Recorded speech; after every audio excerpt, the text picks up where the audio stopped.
Day. Comment allez-vous les amis? Moi ça va super bien. Vous voulez voir où je suis? Je suis à Baby Elephant Hotel, un petit hôtel pas loin de BBU Road, où il y a des cours de yoga en haut et puis une super piscine pour passer la journée, une carte végétarienne très intéressante. Venez faire un tour.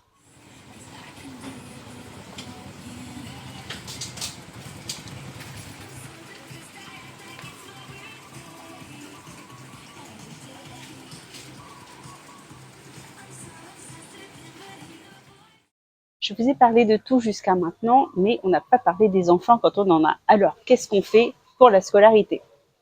Par expérience, j'ai des amis qui ont des enfants scolarisés dans des lycées français à l'étranger. Je connais des professeurs qui travaillent dans des lycées français. Le niveau est largement plus élevé qu'en France. Ne vous faites aucun souci là-dessus. Par contre, c'est difficile de connaître les prix. J'ai contacté plusieurs écoles, aussi bien françaises qu'internationales, ici à Siem Reap, depuis début septembre. Très bizarrement, tout le monde me dit on vous répondra bientôt. Et personne ne me répond. J'ai relancé fin octobre, toujours rien.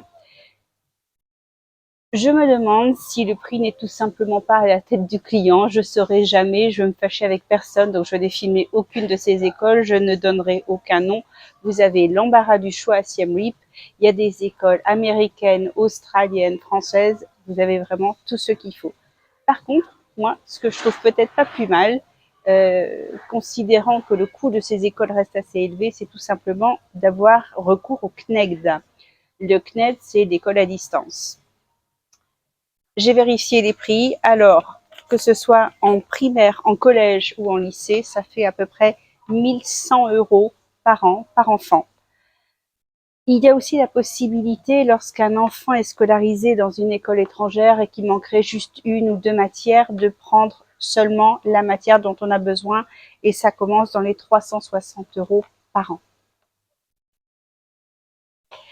Les écoles Khmer sont très particulières. Ils n'ont pas assez d'écoles ni d'enseignants dans le pays, donc les écoles fonctionnent soit le matin, soit l'après-midi. Ce ne sont jamais des journées complètes.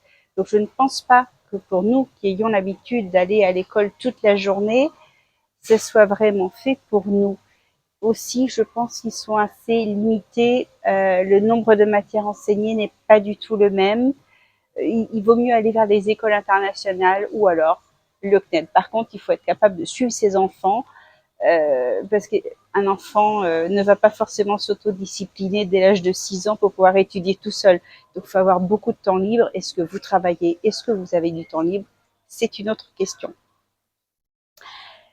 Je me demandais qu'est-ce qui me manque ici au Cambodge, et en fait, pas grand-chose à part les livres qui sont difficiles à trouver à Siem Reap, parce que il y a des toutes petites librairies, mais qui sont très limitées. On trouve beaucoup de guides de voyage, de livres sur l'histoire du pays, sur l'histoire de la population khmer, mais c'est tout ce qu'on trouve.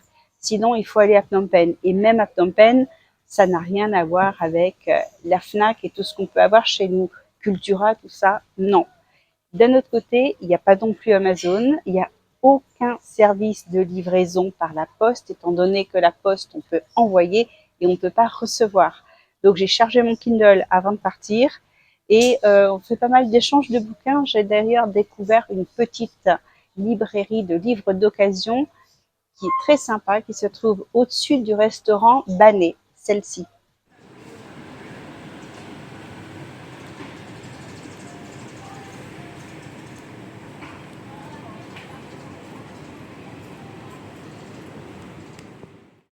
Même si le commerce électronique se développe énormément en Asie, le Cambodge est vraiment en retard. Il devrait générer cette année, donc sur toute l'Asie, pas au Cambodge, plus de 116 milliards de dollars.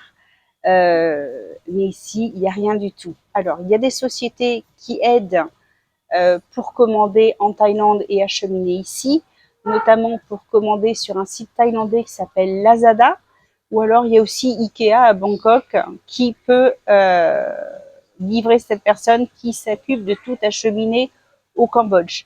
Ça a un prix.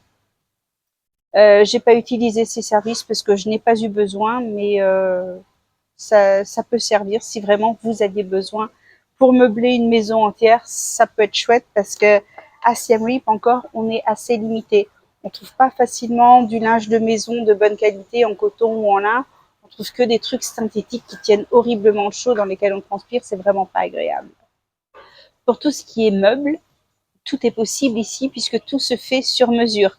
Donc ne cherchez pas le magasin de meubles comme on a chez nous. Tout se fait chez les bénistes. Alors il y a aussi bien du moderne que du traditionnel. Au moins on peut choisir ses couleurs, sa finition. C'est pas plus mal et c'est vraiment à un prix à défier toute concurrence. Le savoir-faire local est très bon en ce qui concerne les meubles. Le moins, ça serait peut-être pour les canapés. Ils ont l'habitude des assises très très dures, donc les canapés sont rarement confortables. Donc à vous de leur expliquer que vous voulez quelque chose de très très très très mou. Voilà. Si vous arrivez à l'aéroport de Bangkok, Suvarnabhumi, vous allez être surpris. À partir de ce mois-ci, ils utilisent la biométrie pour tout le monde. Ce qui fait que depuis l'enregistrement des bagages au passage de la sécurité à l'embarquement dans l'avion, vous n'aurez plus besoin de montrer votre passeport. Est-ce une bonne chose ou non?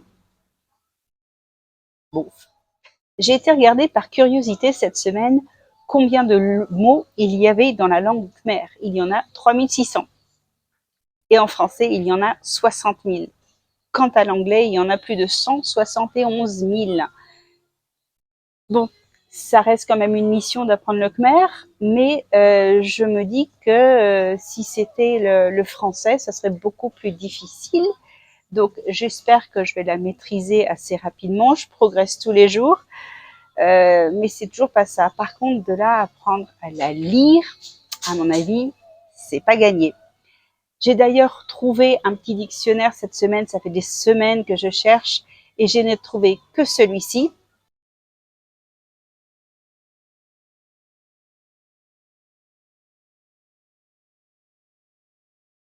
Il est vraiment tout petit. Il n'y a que anglais khmer et non pas anglais khmer, khmer anglais.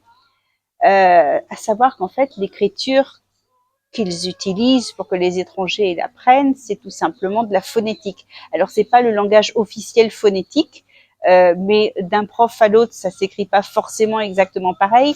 D'un livre à l'autre, pas forcément pareil non plus. C'est perturbant, on va dire.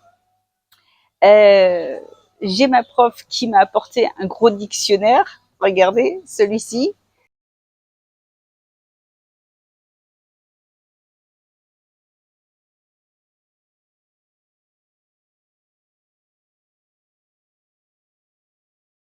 Donc vous voyez, il y a la partie anglais-khmer, mais après la partie khmer-anglais, voilà, c'est avec leurs lettres à eux. Donc impossible pour les étrangers qui commencent l'apprentissage de la langue.